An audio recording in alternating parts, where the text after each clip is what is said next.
Om Swastiastu, Assalamualaikum warahmatullahi wabarakatuh. Shalom, namo budaya, salam kebajikan, salam sejahtera untuk kita semua. Perkenalkan, nama saya Imadehendra Mahajaya Pramayasa, SSN MSN, dosen pada program studi animasi, Fakultas Seni Rupa dan Desain, Institut Seni Indonesia Denpasar. Bidang keilmuan saya yaitu penciptaan seni, khususnya di bidang animasi. Pada kesempatan saat ini, saya akan menyampaikan teknik pengajaran saya menggunakan metode DIA, yaitu Delivery, Interaction, dan Assessment, pada salah satu mata kuliah yang saya ampu, yaitu studi gerak.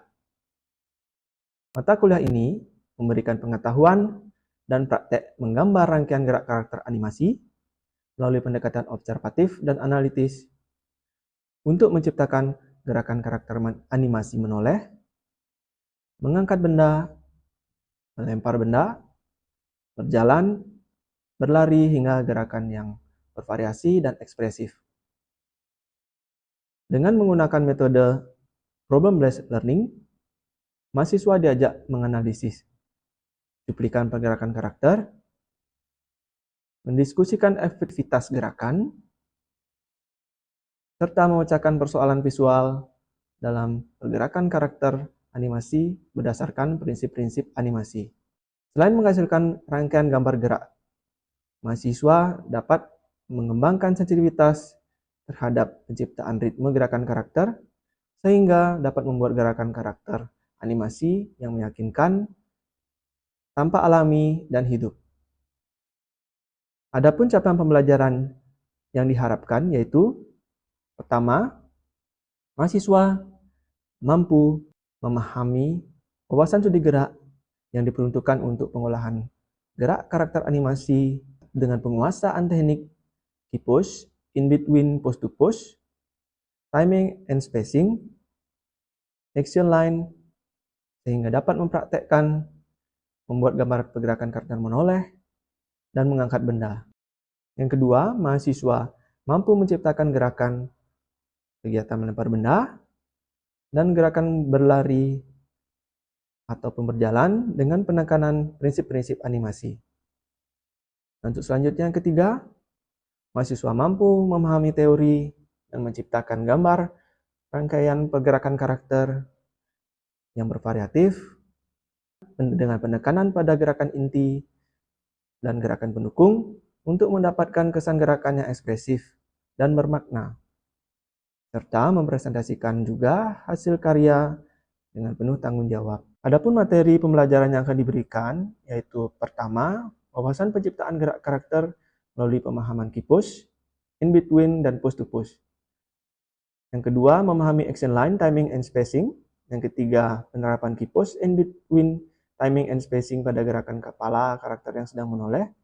Dan yang keempat, penerapan prinsip anticipation pada rangkaian pergerakan karakter yang sedang melempar benda.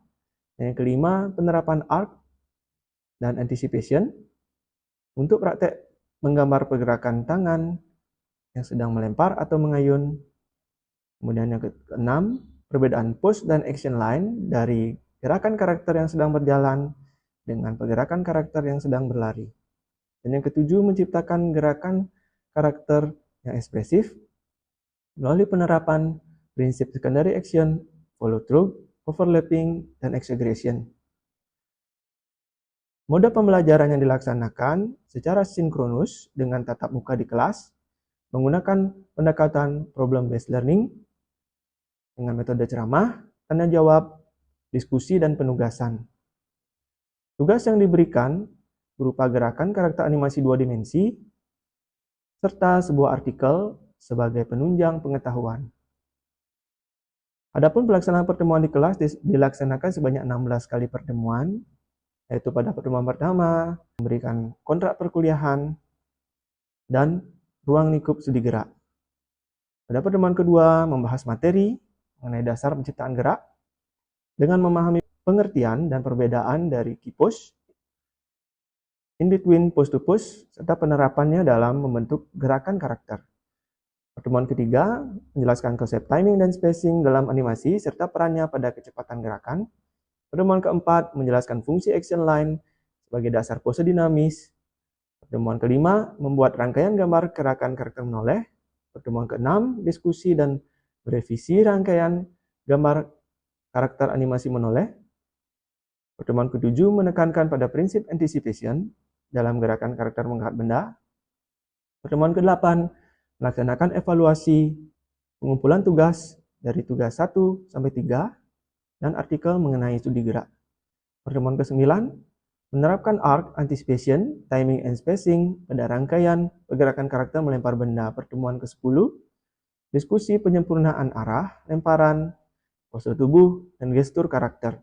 Pertemuan ke-11 menganalisis perbedaan pose dan action line pada gerakan karakter berjalan dan berlari. Pertemuan ke-12 membuat rangkaian gambar pergerakan karakter berjalan atau berlari. Pertemuan ke-13 membuat sketsa pergerakan karakter yang lebih bervariasi. Pertemuan 14 pemahaman gerakan inti dan pendukung dengan menerapkan prinsip secondary action exaggeration untuk menciptakan gerakan yang ekspresif yang didukung dengan prinsip follow through dan overlapping. Pertemuan ke-15 membuat gerakan karakter yang ekspresif dan bermakna.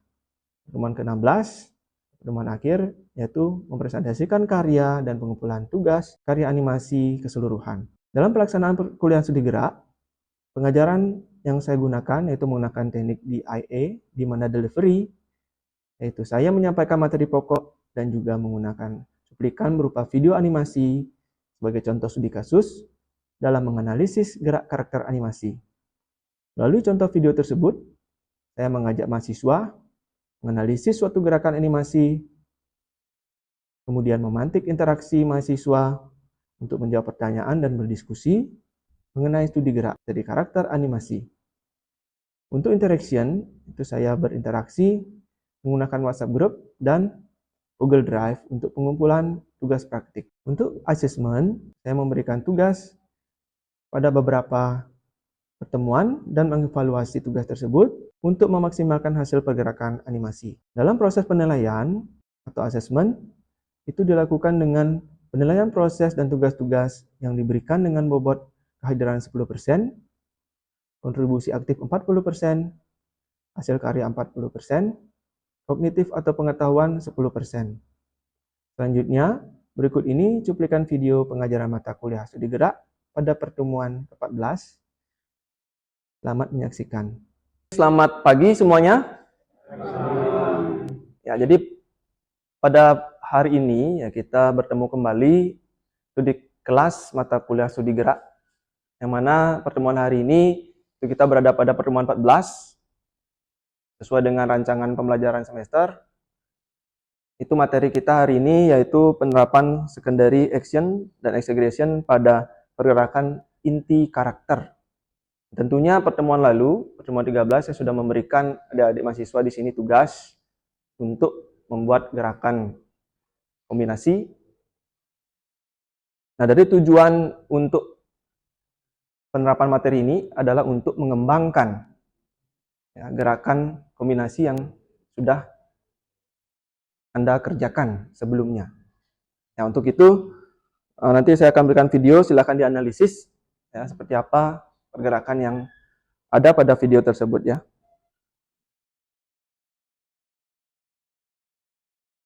Nah, jadi ini adalah videonya.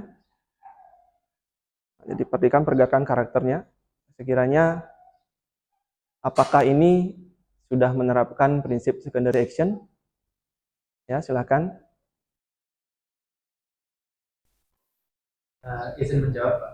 Ya, silakan Dodo ya. Ya. Oke. Kalau menurut saya ini baru pergerakan yang sederhana gitu, Pak. Jadi masih gerakan ngetiknya aja gitu.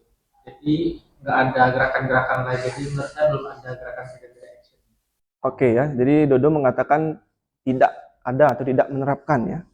Nah, karena gerakannya masih sederhana gitu ya. Ya, jadi kalau kita perhatikan ya.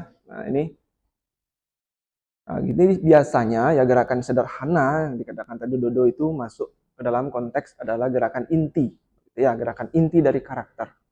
Ya. Nah, jadi gerakan inti ya dari sebuah karakter itu disebut dengan primary action. ya. Nah, jadi primary action itu adalah gerakan yang fokus kepada inti atau sebuah inti pergerakannya, ya. Gerakan karakter ini sedang apa, ya. Nah, itu jelas, ya, wujud visualnya, ya, dan mudah untuk dipahami, ya. Nah, jadi gerakan inti ini pun itu menjadi fondasi dasar dari gerakan lainnya. Nah, baik itu secondary action, follow through, dan overlapping action, ya. Nah, untuk itu apa yang disebut dengan secondary action? Saya izin menjawab, Pak. Oke, ya silakan Manik. Menurut saya, secondary action itu gerakan yang terjadi setelah gerakan inti. Misalnya, seperti ada karakter yang berlari, habis itu akan melakukan gerakan menunduk seperti kecapean. Itu menurut saya. Nah, jadi dikatakan tadi gerakan terjadi setelah gerakan inti, ya. Oke. Nah, jadi perhatikan sebelum saya menjawab, ya. Nah, coba perhatikan dulu ya. Ini sebuah gerakan karakter secondary action.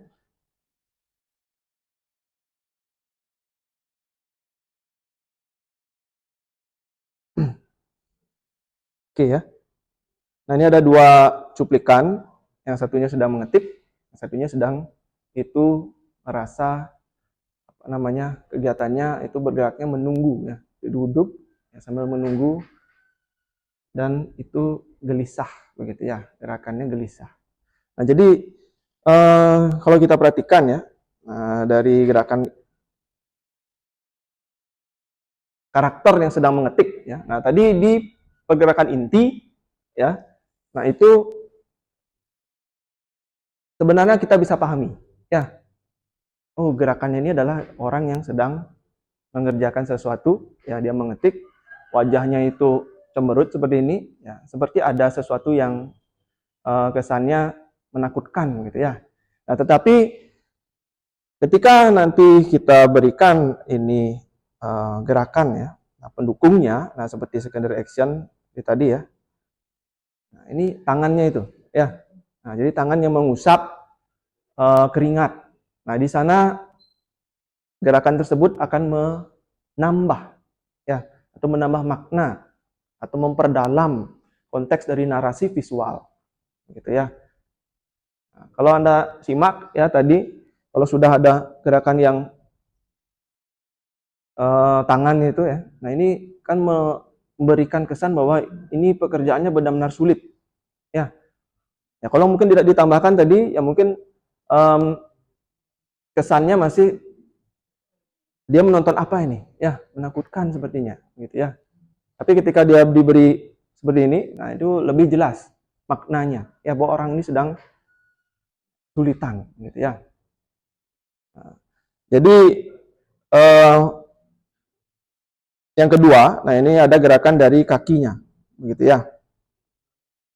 Nah, jadi gerakan kaki yang menghentak-hentak begini ya.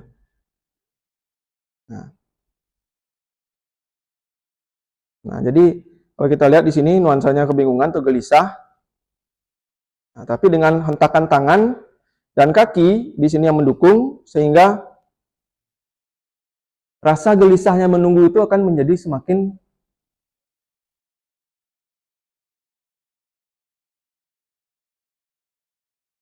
ya, semakin bisa dipahami oleh penonton ya. Oh, ternyata menunggunya menjadi benar-benar itu membosankan sekali dia ya, dan lama kesannya ya. Padahal hanya dengan gerakan tangan begitu aja ya. Nah, jadi rasa gelisahnya semakin kuat begitu ya. Nah, kesan dari makna gelisah itu dengan sebuah gerakan tangan pun, kaki begitu yang sederhana ya, itu menunjukkan identitas bahwa yang gerakan tadi mendukung, sangat mendukung ya makna dari gerakan inti begitu ya.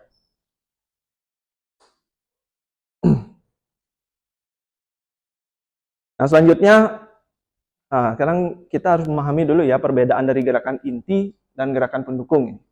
Nah, jadi Untuk gerakan inti, ya, jadi atau primary action itu merupakan gerakan utama yang menjadi fokus perhatian penonton dan menyampaikan inti dari cerita. Ya. Nah, kalau dia ada gerakan makan, ya ambil tangan, mengunyah, gitu ya. Nah, itu adalah gerakan intinya yang makan ya. Tapi nanti kalau diberi gerakan lain, nah ini nuansanya akan bertambah, gitu ya. Nah, sebagai contoh juga menggelengkan kepala. Nah, kalau menggelengkan kepala, begitu aja, ya. Itu gerakan inti. Nah, tapi ketika ada secondary action, di sini merupakan gerakan pelengkap atau pendukung, ya. Kemudian tidak mengalihkan perhatian dari gerakan inti, juga menambah kedalaman ekspresi atau emosi dari karakter. Ya, jadi jika kita ingin menambahkan ekspresi yang lebih dalam ya dari gerakan menoleh sebagai contoh ya. Nah, mungkin gerakan inti begini menoleh. Tapi ketika dia diberikan untuk tipe secondary action ya, mungkin dari tangan kita bisa ya, bisa olah. Sebagai contoh gerakan tangannya, nah menoleh begitu ya. Jadi kesannya itu ada koordinasi ya bahwa ada sesuatu nah lebih ekspresif ya begitu ya. Ataupun dengan melirikan mata, begitu ya. Nah, ataupun tambah kaget nanti seperti apa, ya. Nah, jadi sejauh ini ya, coba kita dalami lagi, ya lebih perdalam lagi dengan menganalisa sebuah video berikut. Silakan perhatikan video berikut, ya.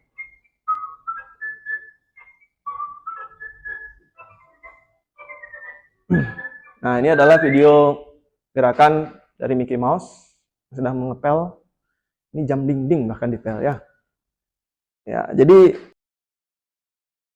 di sini sekiranya siapa yang bisa memberikan pendapat begitu ya. Mana yang masuk ke dalam kategori secondary action pada cuplikan video ini. Sekarang siapa yang bisa menjawab? Siapa namanya, Dek? Logan. Oh, Logan. Ya, silakan Logan. Gerakan pinggul pada Mickey Mouse ini menurut saya akan menambah seperti atau pesan yang bahagia itu Pak untuk melakukan sesuatu Pak. Oke ya. Nah, jadi berarti Logan sudah mulai memahami ini ya. Nah, jadi ada gerakan dari pinggulnya tadi ya. Nah, gerakan pinggulnya yang sangat mendukung. Kenapa mendukung? Ya ini karena tadi ada dia bersiul ya. Selain wajahnya atau ekspresinya, mimiknya yang menyenangkan, ya itu didukung dengan gerakan dari pinggulnya. Ya. Nah, semangat sekali ya gerakannya ya. Nah, oleh karena itu makanya di sini pada umumnya ya film-film tipe-tipe animasi Walt Disney itu menarik ditonton ya karena gerakan-gerakan yang ditawarkan ya pada animasi Walt Disney itu sangat ekspresif ya. Nah, sangat bermakna ya. Nah, jadi itulah tujuannya ya. Kita memahami itu secondary action ya.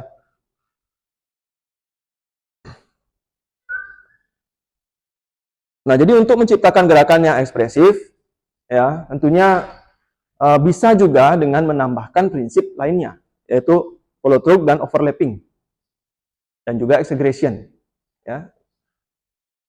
Nah, jadi kalau kita menyimak ya, ini follow through itu, ini ada sebuah contoh pergerakan ya.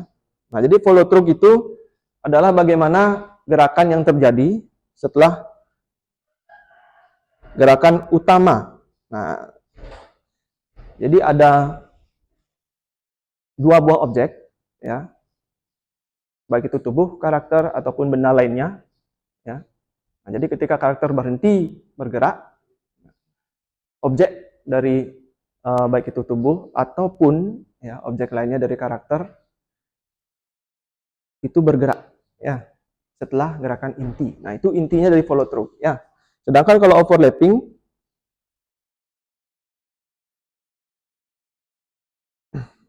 ya kita perhatikan lagi. Nah, di sini ya. Nah, jadi adanya sebuah jeda gerakan. Ya. Jeda di sini maksudnya ada sebuah perbedaan kecepatan dari sebuah gerakan kepala ya, dan ini antena ya. Jadi ada dua objek ya, baik itu tubuh karakter, tubuh benda begitu.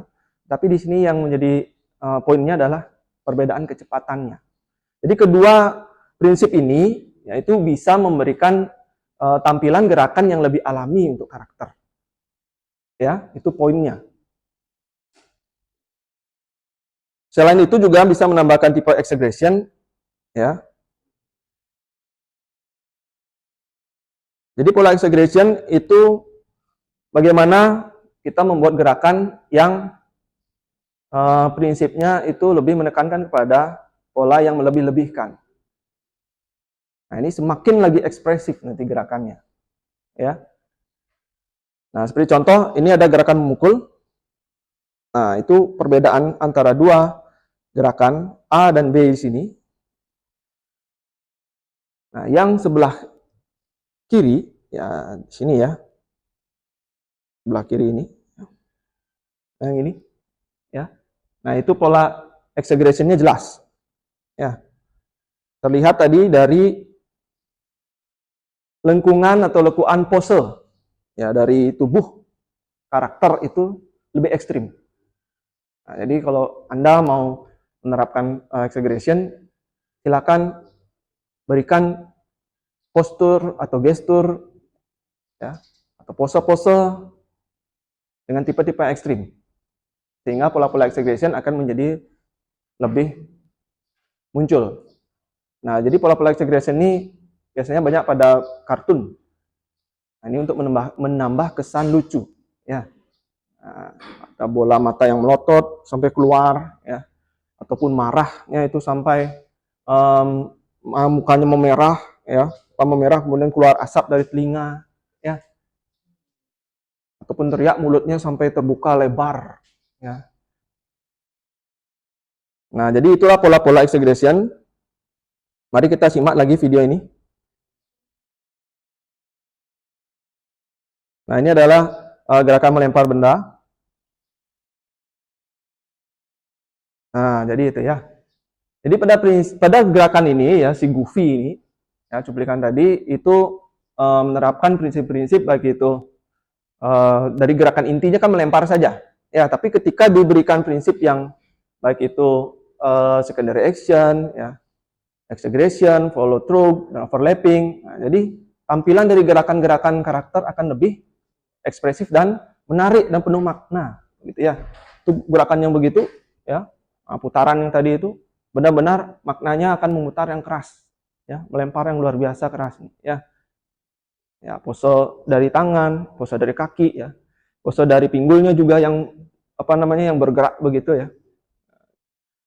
Nah, jadi itulah fungsi dari penerapan untuk pergerakan karakter inti, ya.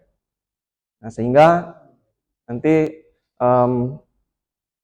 Anda di sini ya bisa pahami, ya, nanti bisa diterapkan atau diaplikasikan, ya, diimplementasikan ini daripada tugas-tugas yang selanjutnya, ya. Nah, ini beberapa rujukan yang saya pakai, ya. Nah, untuk itu mari kita simak dulu ya. Nah, ini hasil dari tugas sketsa gerakan ya yang waktu pertemuan lalu. Ya, ini selanjutnya ada cuplikan tugas dari teman yang lainnya. Ya, siapa yang punya ini? Punya saya, Pak. Oh, Dodo ya. Oke, kita coba saksikan di sini. Ya. Nah, itu tadi ya. Nah, jadi pergerakan menendang bola. Ya, silakan Dodo, kiranya nuansa apa yang ingin ditekankan di sini? Jadi kalau saya buatnya itu kayak ada anak kecil gitu. Dia dari atas gitu turun pose landing gitu terus melihat bola lalu ditendang bolanya ke arah kamera gitu. Lalu akhirnya dia tuh kayak seneng sudahnya. Nah, jadi ada anak kecil yang menendang bola gitu ya. Jadi ini kalau saya perhatikan ini dari ekspresinya sudah cukup oke ya. Nah, dari gerakannya, cuma nanti secondary action dari tangannya yang perlu itu lebih dibuat lebih mendukung ya. Jadi gerakan yang menendang keras, ini kan keras tendangannya. Kalau saya lihat tadi ya. Nah, bagaimana tendangan yang keras? Mungkin dari segi tangannya bisa mendukung ya. Terus itu kan dari begini saja ya. Tapi bisa diolah dengan gerakan tangan yang lebih itu ke belakang ya. Ya. Nah, gerakannya lebih tangannya lebih bisa mendukung atau mencitrakan makna tendangan yang kuat gitu ya. Ya. Nah, tadi mulutnya sudah ada terbuka, mungkin nanti bisa ditambahkan lagi follow through pada rambut ya. Untuk menambah kesan alami gitu ya. Baik ya, itu tadi mungkin nanti yang lainnya ya, dari apa yang sudah saya sampaikan tadi setidaknya sudah ada bayangan ya untuk menambah atau mengembangkan gerakan karakter dari tugas yang gerakan kombinasi ya. Nah, dengan tujuan itu penekanan dari secondary action ini ya, agar nanti nuansa dari gerakan kombinasi yang kalian wujudkan itu menjadi lebih memiliki makna ya. Nah, maknanya mudah untuk dipahami oleh penonton ya, dan secara narasi visual juga lebih baik gitu ya. Nah, mungkin itu dulu ya. Ini ya. Nah, jadi tugasnya ya, silakan kalian terapkan prinsip secondary action yang menambah kesan ekspresif pada sketsa gerakan inti karakter ya. Nah, ini silakan nanti tugasnya di revisi yang tugas ke-13 itu ya, gerakan kombinasinya ya. Nah, sebelum saya tutup ada pertanyaan? Saya izin bertanya, Pak. Silakan. Apa sih yang terjadi kalau misalnya secondary action itu tidak sesuai dengan gerakan intinya? Oke ya, jadi jika secondary action yang diterapkan itu tidak sesuai dengan gerakan inti ya. Nah, tentunya yang terjadi adalah gerakan akan mengganggu. Ya, gerakan akan mengganggu ya. Secondary action itu akan mengganggu gerakan intinya. Sehingga nanti penonton akan kebingungan mencermati bahwa ini gerakannya sedang apa sih begitu. Ya. Sebagai contoh, kita ambil makanan ya, gerakan makan, hap. Tapi makannya itu sambil begini. Ini maksudnya apa? Tujuannya ya.